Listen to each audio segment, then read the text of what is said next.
the universe, is it a masterpiece without a designer or a meticulously written program? From the singularity of the Big Bang to the emergence of human consciousness, we exhaust science, yet always ask that ultimate first cause. Today, we won't debate right or wrong. We'll just take you on a shocking journey through science and philosophy to see how the answer about the Creator might be far more wondrous than we imagine. Ancient people sat around the fire, close together. The night sky was infinitely vast, like a canopy studded with stars. An elder pointed to the heavens, and the others looked up, watching the shapes he drew in the air. For these early humans, the sky was not just empty space, but an existence filled with unknown laws. In their most primitive way, they posed a question spanning millennia. What is the origin of all this? Modern mainstream science holds that the universe originated from an initial state of extremely high density and temperature, namely the process of space-time expansion described by the Big Bang theory. But who or what triggered this explosion? How did a human with 30 trillion cells form? What kind of miracle is jointly nurtured by that intelligent brain and beating heart? How did natural phenomena like the sun, moon, plants, and animals form? Regarding the origin of the universe, different cultures and scientific systems have proposed diverse explanations. Among them exists a hypothesis that the birth of the universe might have been created by a creator. But what is this creator? And can signs of its existence be found within the universe? The ensuing question is, if a creator exists, whether as an individual deity or a cosmic principle, where did it ultimately come from? Who created it? Did it originate from some even more powerful force? Or does it exist forever beyond the law of causality? For centuries, humans have continually sought answers from theology and science. We search for traces of the Creator in classical texts, and also in the profound depths of the universe, seeking that elusive truth, whether building research institutions or launching telescopes. It's all in pursuit of that eternal answer. Perhaps the answer is hidden within the universe itself. Those peculiar phenomena, like black holes, dark matter, the Big Bang, are they revealing to us the origin of existence? On this journey to explore the origin of the universe, might we be led to the edge of the cosmos and even beyond into the unknown? If we truly discovered traces of the Creator, what would that scene be like? Georges Lemaitre's early life was filled with a reserved yet determined ambition. In Belgium, he grew up in an era deeply engaged with science and increasingly fascinated by it. While studying at the University of Leuven, Lemaitre was passionate about scientific exploration. He believed that studying the universe was a process of revealing natural laws. He firmly believed that however truth manifested itself, its ultimate laws were unified. For him, exploring the universe was precisely an act of reverence and a glimpse into the cosmic order. It is noteworthy that he was full of enthusiasm for scientific exploration. In the process of exploring the mysteries of the universe, he always maintained a profound spirit of contemplation, willing to question and ponder, never blindly accepting ready-made answers. In that era, Lemaitre moved between the ancient spiritual realm and the scientific world. In the history of science, the theories of Galileo and Copernicus had triggered a re-examination of the cosmic view, reflecting the dialogue and evolution of different systems of thought. But Lemaitre held a distinctly different view. He saw science as a way to understand reality, helping humanity reveal the operating mechanisms of the universe through exploring science. We not only learned about natural laws, but also gained a love and hope for life. His approach was subtle and thoughtful, based on the belief that one truth can illuminate another. It was this belief that propelled him to make one of the most profound scientific discoveries of the 20th century. In the early 1920s, the prevailing view was that the universe was static and eternal. Many famous scientists believed the universe had neither beginning nor end, as if in an unchanging state. This steady-state view of the universe was comforting to some extent, as it implied a world without need for a creator. Aligning with the secular views many scientists held post-Enlightenment, however, Lemaitre saw things differently. Delving deeper into cosmology, he began focusing on the phenomenon of space-time curvature revealed by Einstein's general theory of relativity in the equations. He saw possibilities others had overlooked. Perhaps the universe was not static, but in a state of dynamic expansion. If true, then the universe in the past must have been more compact, even possibly condensed into an extremely small point. His thoughts quickly led to a shocking conclusion. If the universe had a beginning, a moment, where all space-time, energy, and matter emerged from that infinitely dense point, then one could say the universe had no yesterday. This was not just a scientific hypothesis. It carried profound philosophical implications. This theory described the process of the universe expanding from an extremely high-density state, forming an interesting contrast with early human narratives about cosmic origins. Initially, Lemaitre cautiously proposed this idea, knowing it would invite fierce questioning. In 1927, he published a paper proposing the universe was expanding, and its present state could be traced back to a single explosive origin. Although his work was groundbreaking, it also faced considerable resistance. Even Einstein initially refused to accept this view. Reportedly, he once told Lemaitre, "Your calculations are correct, but your physics is abominable." This resistance was not surprising, as acknowledging the concept of a finite beginning for the universe opened space for philosophical discussion, challenging the scientific presuppositions of the traditional steady-state view. Yet Lemaitre never gave up. He continually refined his theory, gathered more evidence, and, over time, built mathematical models to support his view. As new observations gradually verified the concept of cosmic expansion, the scientific community's view of him began to change.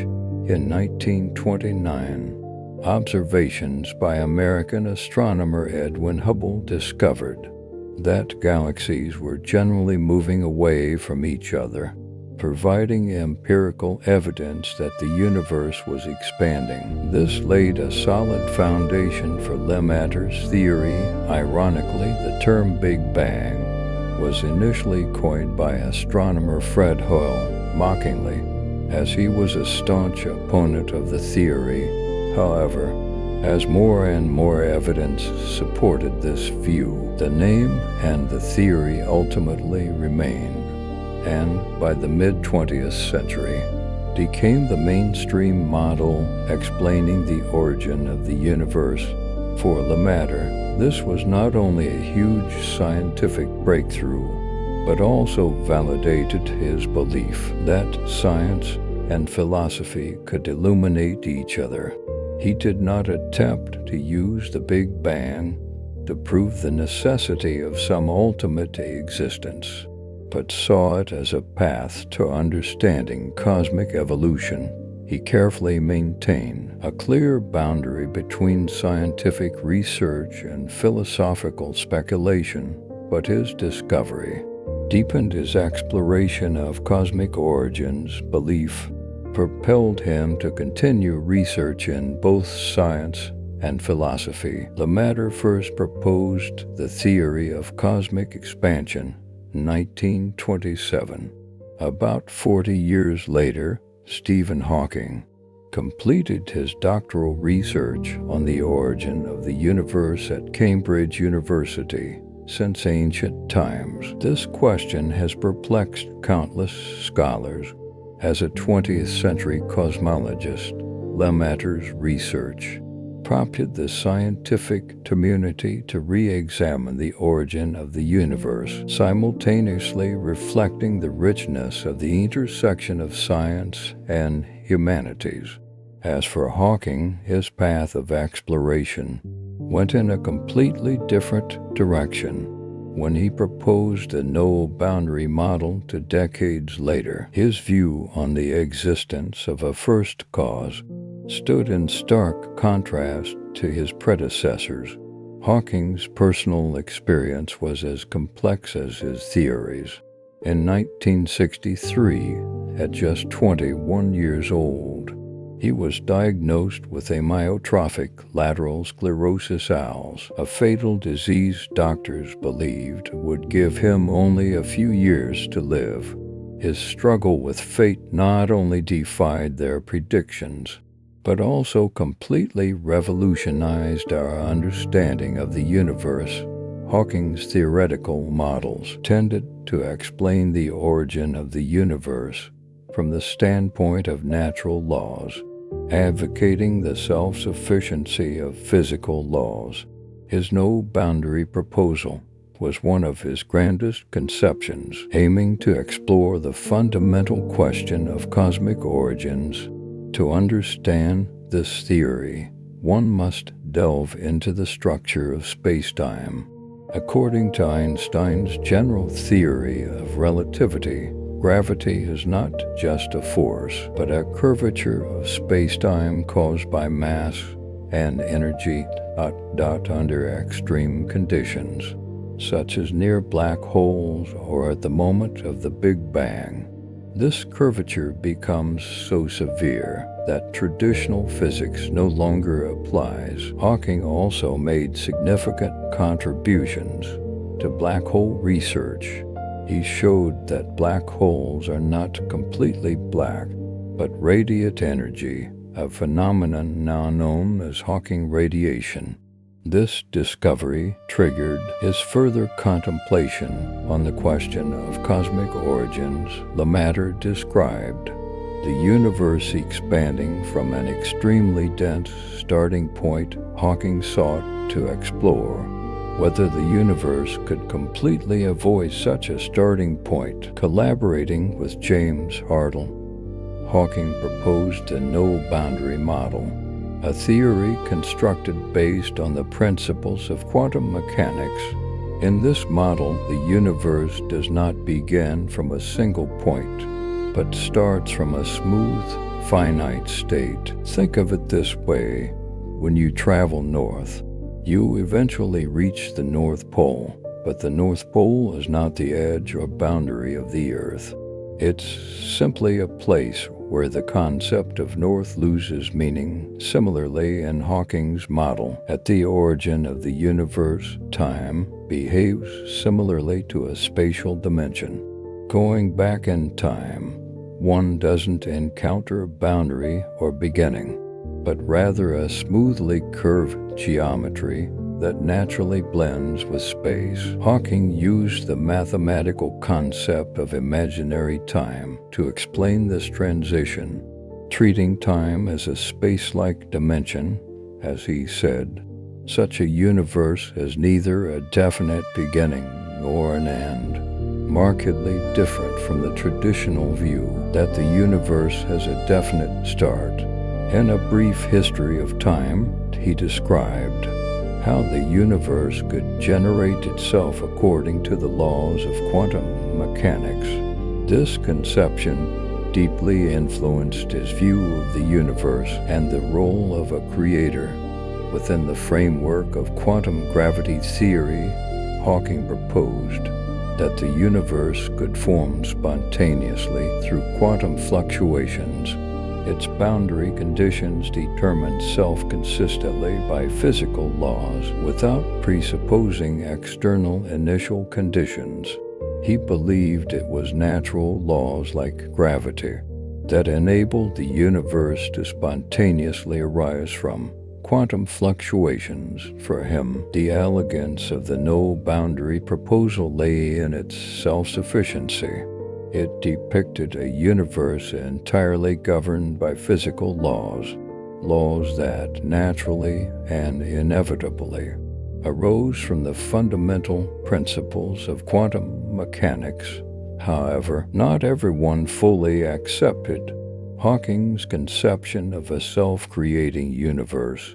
Some pointed out that by relying on physical laws to explain the origin, he still left a difficult mystery. Where did these laws themselves come from? Why do they operate in such an orderly manner that life can exist?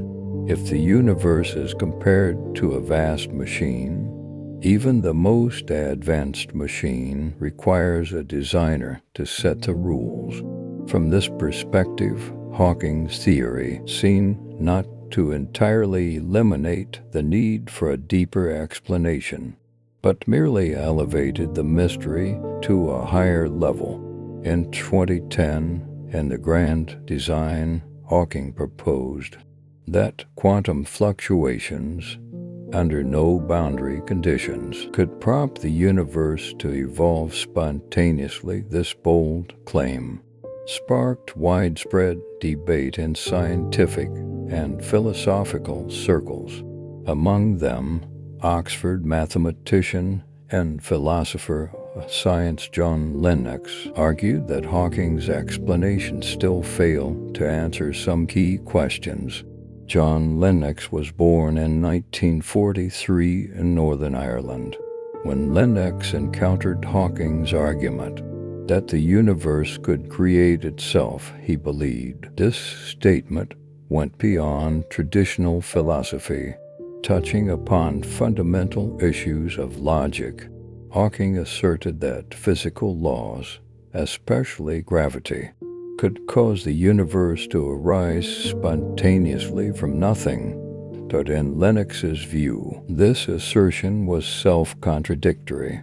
If before creation the universe was truly nothing, then those physical laws themselves already presupposed some kind of existence, not absolute nothingness. Lennox pointed out that laws do not exist in isolation. They are merely descriptions of processes that require a physical basis to function. For example, the law of gravitation can explain the interaction of masses in space, but without matter and spacetime as a foundation, gravity becomes meaningless. He argued that using physical laws as the explanation for the universe's cause is like claiming an airplane exists without a manufacturer. These laws only describe how things change under specific conditions. They do not generate those conditions. Lennox also scrutinized Hawking's reliance on quantum mechanics to explain the origin.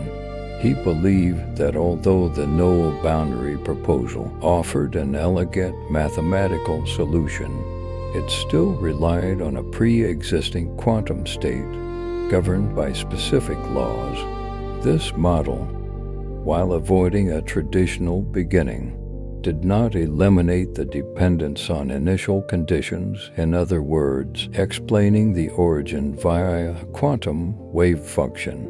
Merely pushed the question back a step. Why this wave function? And what determined its specific form? In Lennox's view, Hawking's model did not address the deeper question. Why is there something rather than nothing? He saw this issue as essentially a problem of infinite regress, explaining the existence of the universe solely by natural laws, seen to always require invoking more fundamental laws or frameworks, which in turn required further investigation. If the universe originated from a quantum vacuum, one must ask, how did the physical laws governing the quantum vacuum come to be? If these laws are considered pre-existing, their own origin still requires explanation. Lennox believed this series of questions could not be confined within the cosmic system itself, but pointed towards deeper scientific exploration. He employed philosophical arguments about causality, proposing that a fundamental principle in both science and philosophy is that every effect must have a cause. Hawking argued the universe might have a spontaneous origin, but in Lennox's view, this theory still required further explanation for the source of the initial conditions, an important topic in scientific exploration. Similarly, for the universe to create itself, it would have to exist before it existed, an obvious logical contradiction, like trying to pull oneself out of the quagmire of non-existence by one's own hair, considering the true meaning of nothing, the absence of any space, time, energy, or laws, absolute nothingness. This problem becomes even more apparent. Absolute physical nothingness lacks the conditions for triggering spontaneous events. Therefore, the hypothesis of the universe arising from nothing faces logical difficulties. This reasoning suggests the necessity of an external cause. Before the formation of the universe, there must have been some uncaused cause, some independent, fundamental reality transcending the laws and limitations of our universe. This uncaused cause hypothesis is the basis of existence, from classical philosophical ontological discussions to the study of necessary conditions in modern cosmology, has always been at the heart of the origin debate. This independent existence is unlike anything else. It requires no further explanation, serving only as the ultimate root of all existence. This viewpoint challenges the idea of a self-sufficient, self-explanatory universe, suggesting the universe is not a closed system, but points towards some initial condition beyond our current understanding. The exquisite operation of complex laws in nature, the precise fine-tuning of physical constants, and our very ability to observe these phenomena all seem to hint at some deeper reality, not limited by time and space. That is the fundamental cause from which space and time arose. To elaborate on this further, let's consider the fine balance that makes the universe suitable for the existence of life, from subatomic particles to the operation of vast galaxies. Everything follows precisely regulated natural laws. Any tiny deviation could render the universe uninhabitable. For example, the gravitational constant determines the attractive force between masses. If gravity were slightly stronger, stars would burn through their fuel too quickly and collapse into black holes. If slightly weaker, stars couldn't ignite, and the universe would be plunged into eternal darkness and cold. Similarly, the electromagnetic force regulates the interaction between charged particles, directly affecting molecular formation and chemical reactions. The fine-tuning of the proton's mass determines nuclear reactions inside stars, thereby influencing the production of essential elements for life like carbon and oxygen. Even the cosmological constant is tuned to an extreme precision.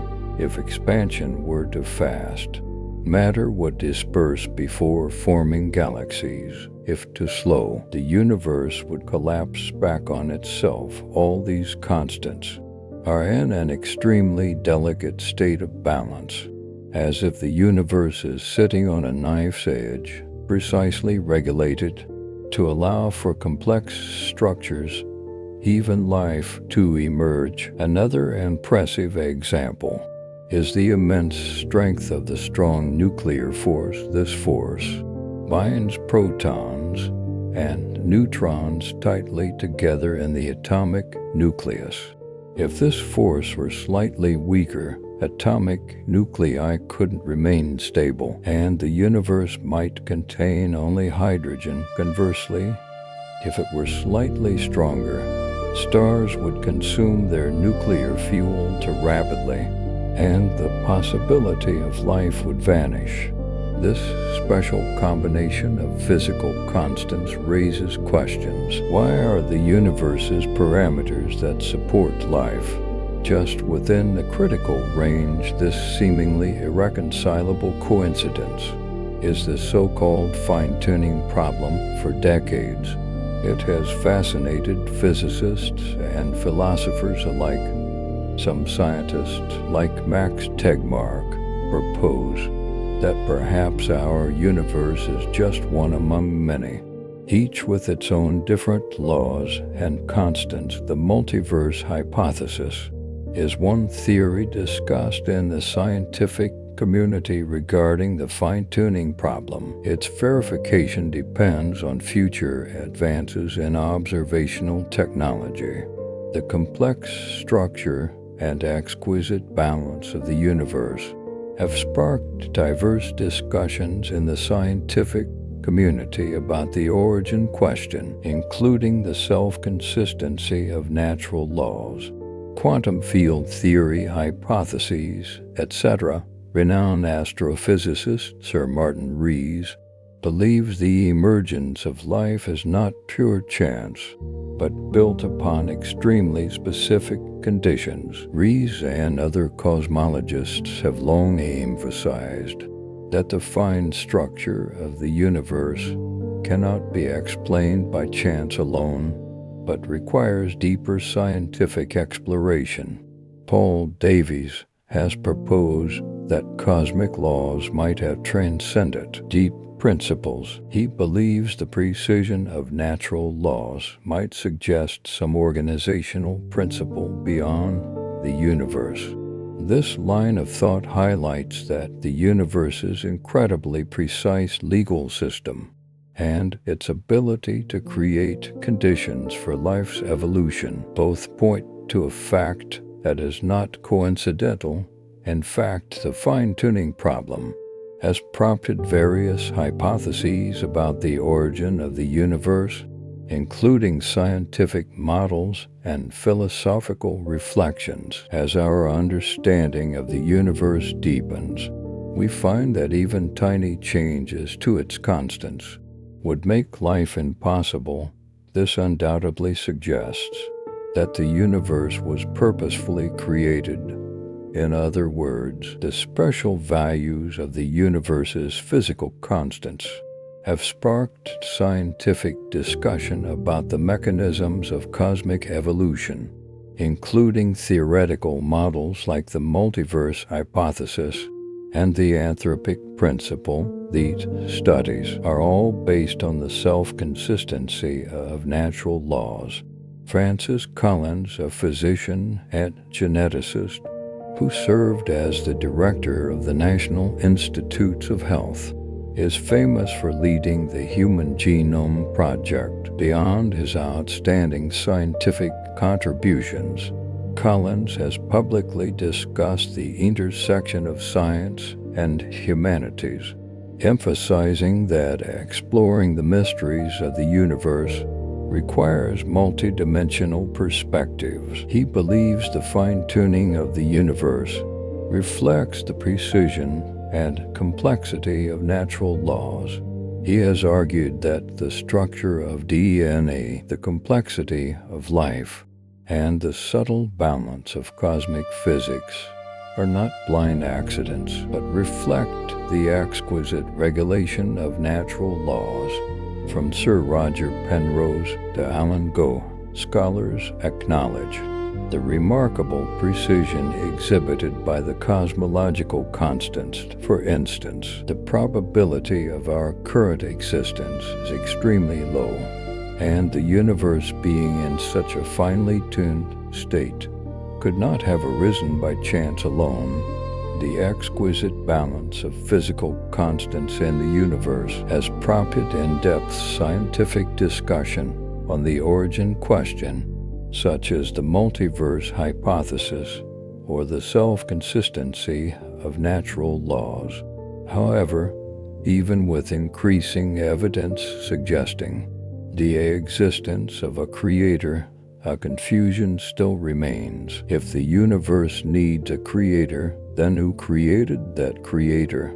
This question strikes at the very heart of the matter. This question seems simple, but actually touches the so-called infinite regress paradox.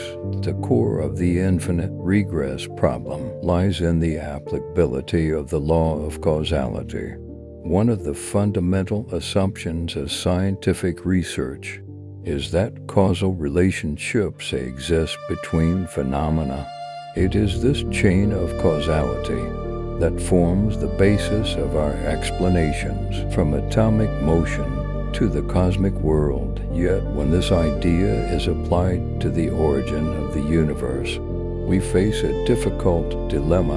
Imagine a simple billiards table. Balls arranged in a row. You pick up a cue. Strike the first ball forcefully. The force is transmitted sequentially, forming a chain of motion. Each action can be traced back to a prior cause, from the strike to the swing of the cue. However, if someone asks what started the cue moving, the answer is your arm swung it. And asking further, what caused your arm to move, leads to a deeper causal chain.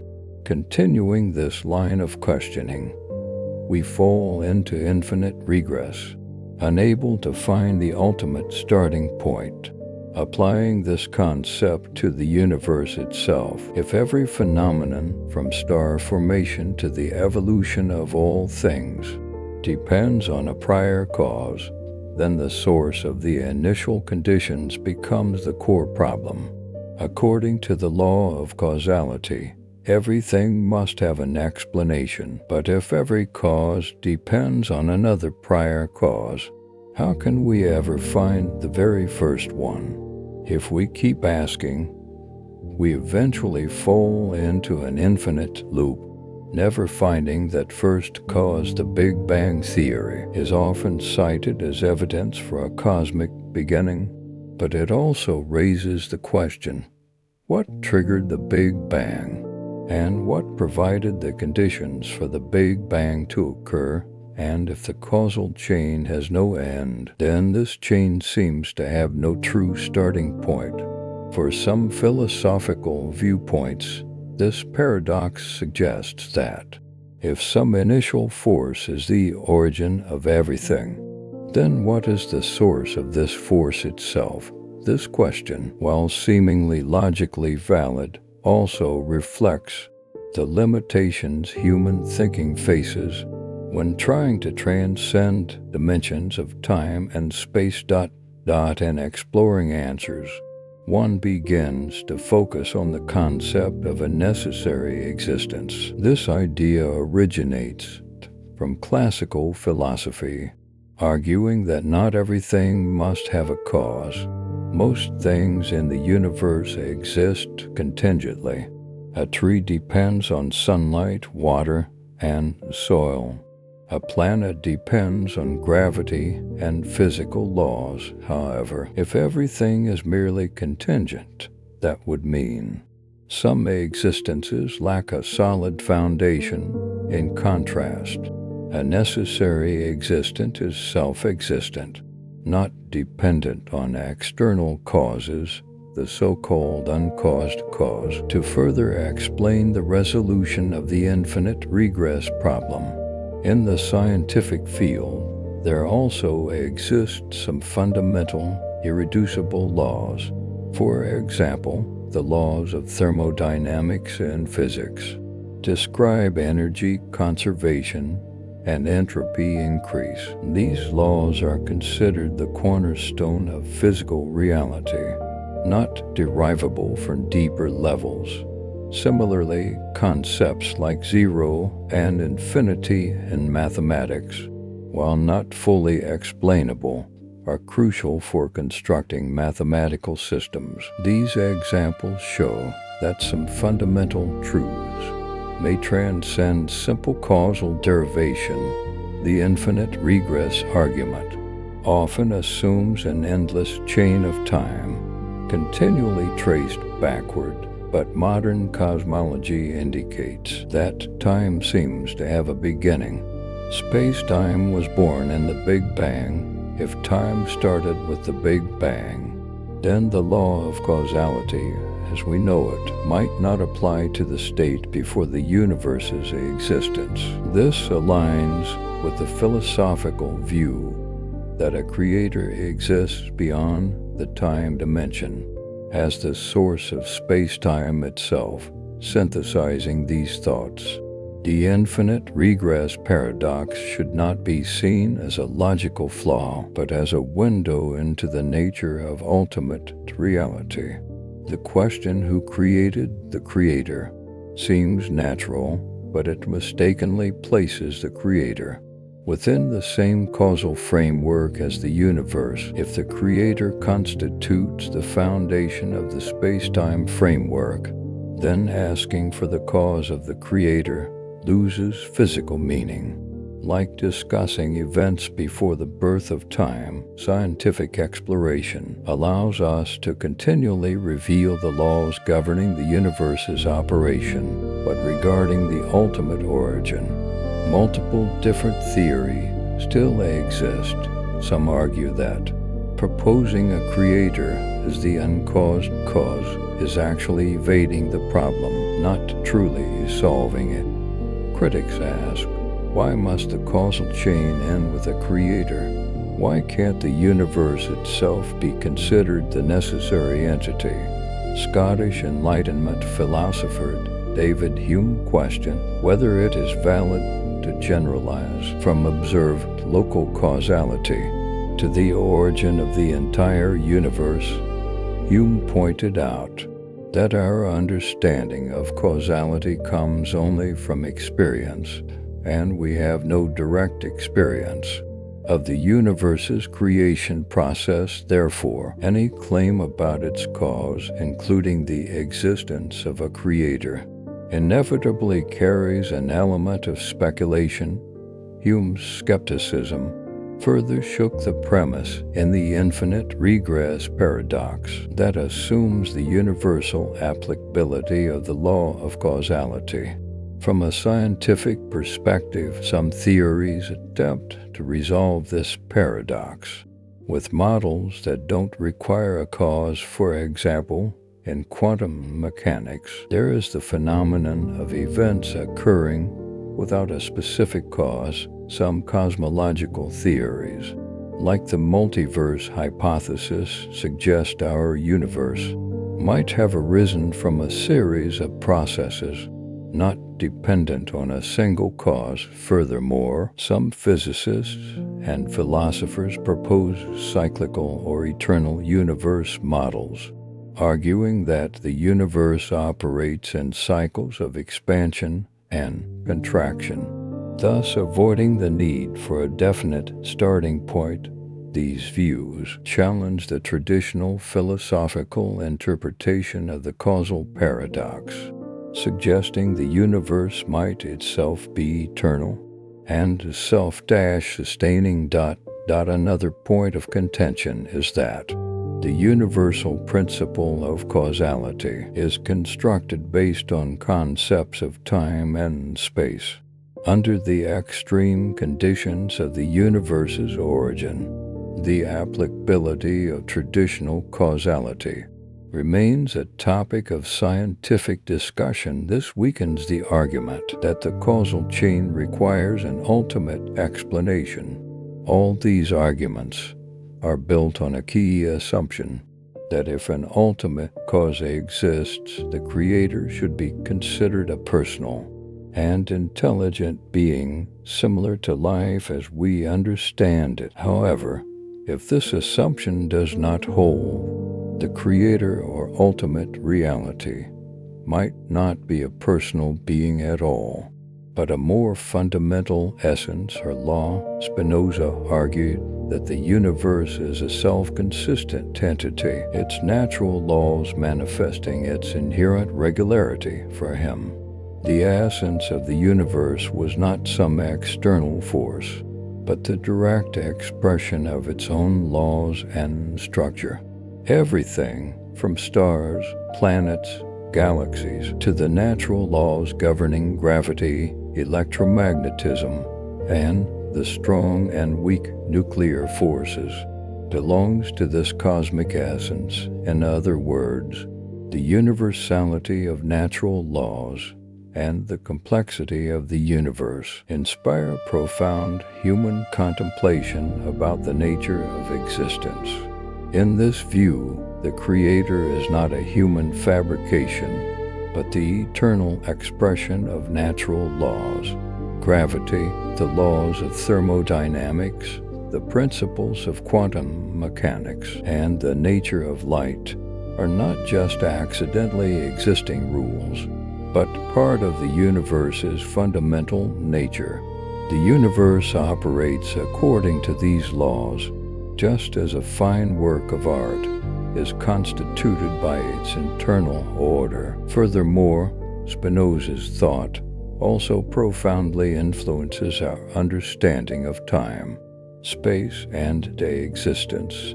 Time is no longer a linearly progressing sequence, but part of the cosmic essence, a dimension where all existences are interconnected, from the birth of stars to the rise and fall of civilizations.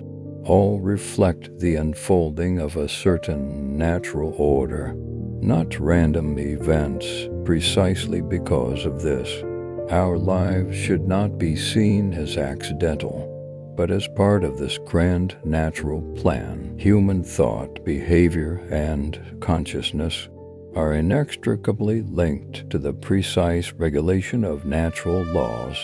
By recognizing these laws, we can more deeply understand our own place and meaning within the cosmos. Spinoza's understanding of the universe imparts a new sense of meaning and purpose to existence. Since all things are manifestations of the natural essence, then every moment of existence is filled with meaning. There is no need to seek purpose outside the universe. Living itself reflects the existence of nature.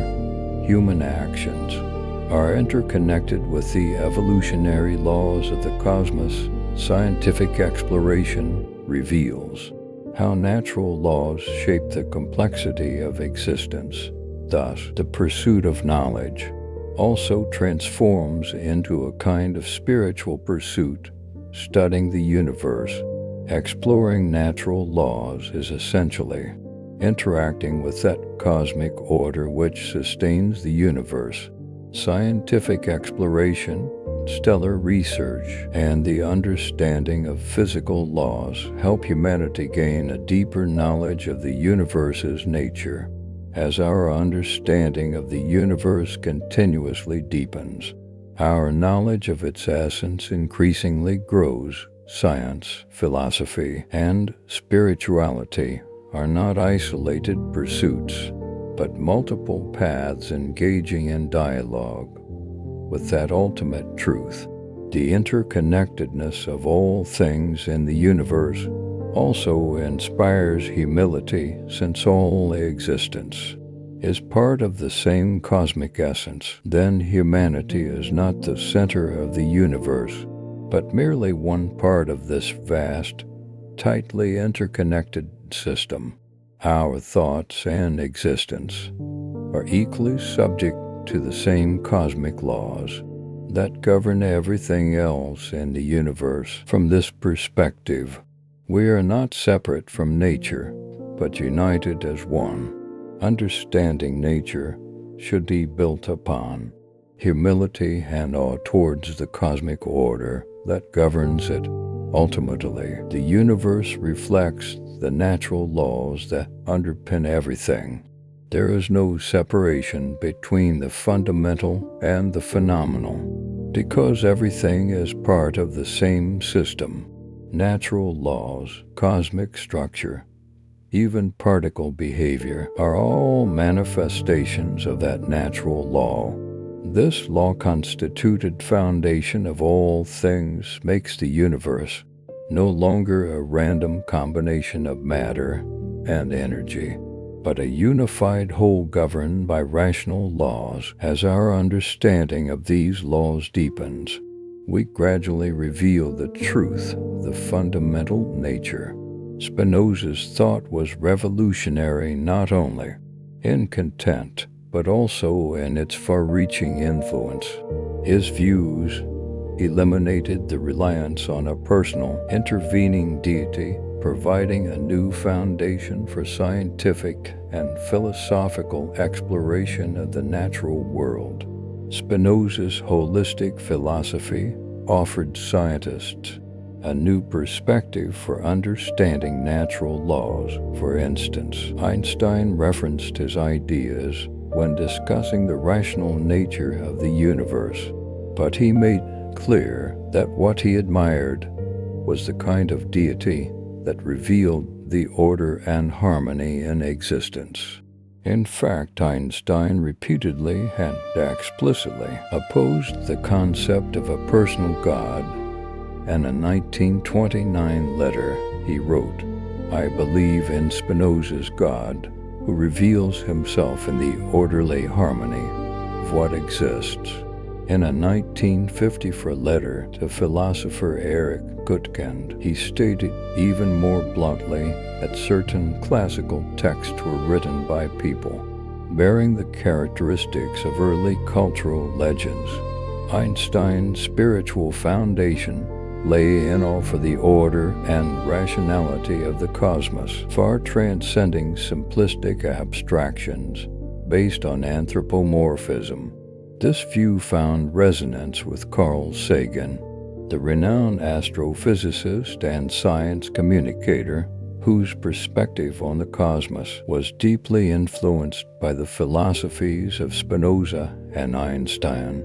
Sagan emphasized the systemic interconnectedness of the universe, believing the precision of natural laws displayed an awe-inspiring order in his groundbreaking series Cosmos. He expressed poetically, "The cosmos is within us.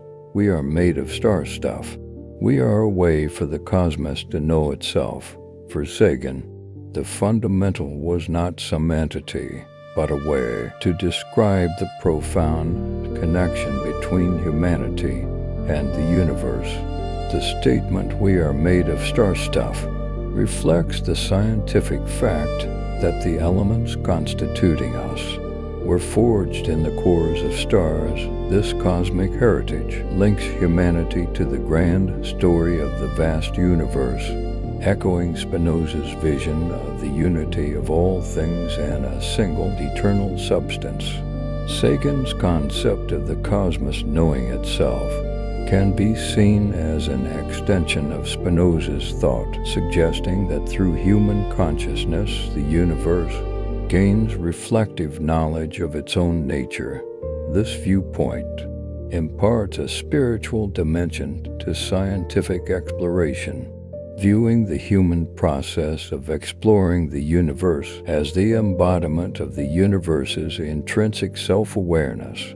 Perhaps, whether it's Lennox's arguments, Spinoza's philosophical system, or Sagan's poetic depiction of the cosmos, these debates about the nature of the universe reflect more the diversity of human thought. Our interpretations of power and meaning are, to a large extent, manifestations of the human heart's yearning for belonging and understanding. And exploring the fundamental. We are actually seeking a more authentic self deep within. That is the core and essence of our existence.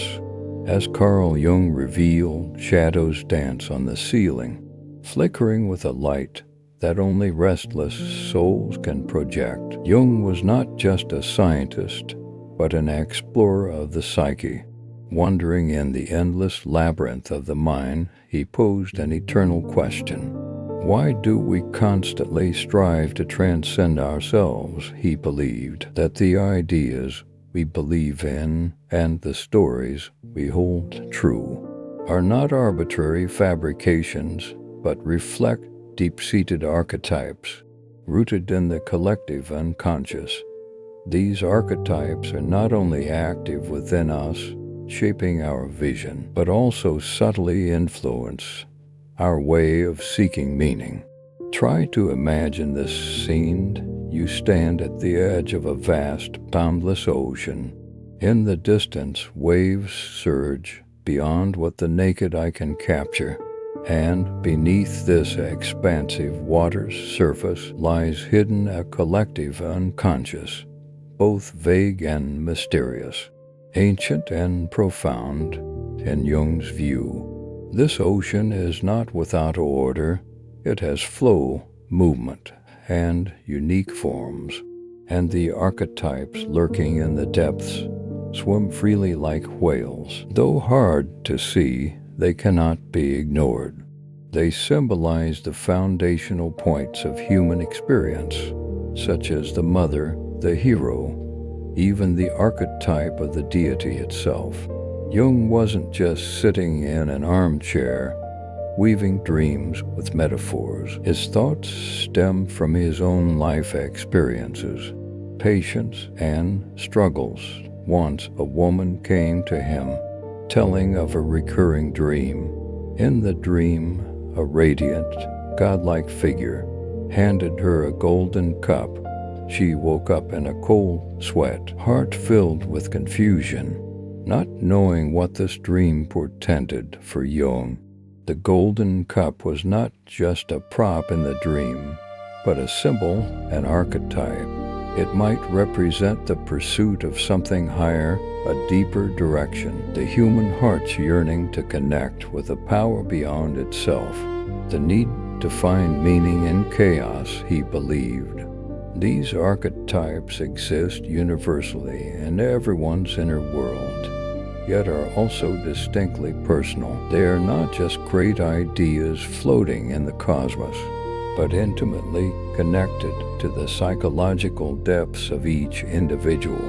When people dream of gods or speak of deities, Jung did not take them as evidence for the objective existence of gods, but as manifestations of inner needs, yearnings, and the quest for meaning. You might ask, does this mean Jung thought the Creator wasn't real? Not exactly. For Jung, the key was not whether the Creator exists as some objective entity, but the meaning contained within the concept of the Creator. He proposed that phenomena related to the divine might reflect archetypes in the collective unconscious, images symbolizing the process of psychological integration. When people pray, meditate, or create stories about a creator, they are actually pursuing inner wholeness and order, seeking a story that gives life meaning. Recall the stories we love, whether ancient myths, superhero films, or epic fantasy legends. They share a common theme: the hero's journey. The hero is often called by a force greater than themselves, undergoes various trials, battles mysterious foes, and ultimately is transformed. This is not just a narrative structure, but the manifestation of an archetype. When we enjoy these stories, we see not just the hero on the screen, but resonate with all those who constantly explore meaning, pursue inner growth through self-reflection. In other words, the deities we create and worship are both mirrors reflecting our inner selves, and maps guiding our way forward, telling us who we are, and leading us to become who we aspire to be. So what about skeptical scientists? They might seek truth in equations and data, believing no divine intervention is necessary, but Jung would think that the pursuit of meaning is a shared human emotion. Even exploring truth in the laboratory, that thirst for knowledge and meaning, shares the same path as philosophical contemplation. Whether under the starry sky or within rigorous data, the call from our inner heart is the same. For Jung, the human soul is far more than just electrical signals in the brain's neurons. It is a microcosm in its own right, full of mystery and meaning. One of his most personal explorations is embodied in the Red Book *, a massive illustrated manuscript recording his dreams, visions, and inner reflections. In the book, he wrestles with symbolic gods and demons, figures not external existences, but parts of his inner world. The process of creating the Red Book was essentially his journey of seeking meaning, attempting to connect the inner and outer worlds. From a broader perspective, Jung's thought challenges our definition of God in life. Perhaps the gods we create do not point to a literal deity, but could be a career, a relationship, or a belief. In short, anything to which we assign supreme meaning becomes, to some extent, our guide. Like archetypes, these gods can guide us forward, or they can consume our souls. The key is not whether we create gods, but why we create them and what inner truths these gods reveal about us. Through science, philosophy, and reflection on the inner world, we can see that concepts of God are essentially explorations of the fundamental questions that enrich life. Did the universe create us, or do we project our spirit onto the universe? Some philosophers and scientists believe the relationship between the existence of the universe and consciousness remains an unsolved mystery. It reflects our understanding of the world, our hopes for the future, and our eternal inquiry into the mystery of existence. For me, the Creator feels more like a presence that can be felt, rather than an entity whose objective existence must be proven.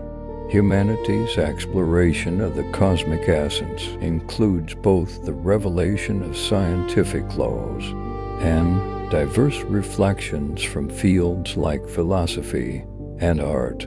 For example, certain philosophical systems emphasize the intrinsic connections between all things. Understanding the nature of the cosmos requires both scientific evidence and philosophical speculation, such as philosophical theories exploring the interconnectedness of all things.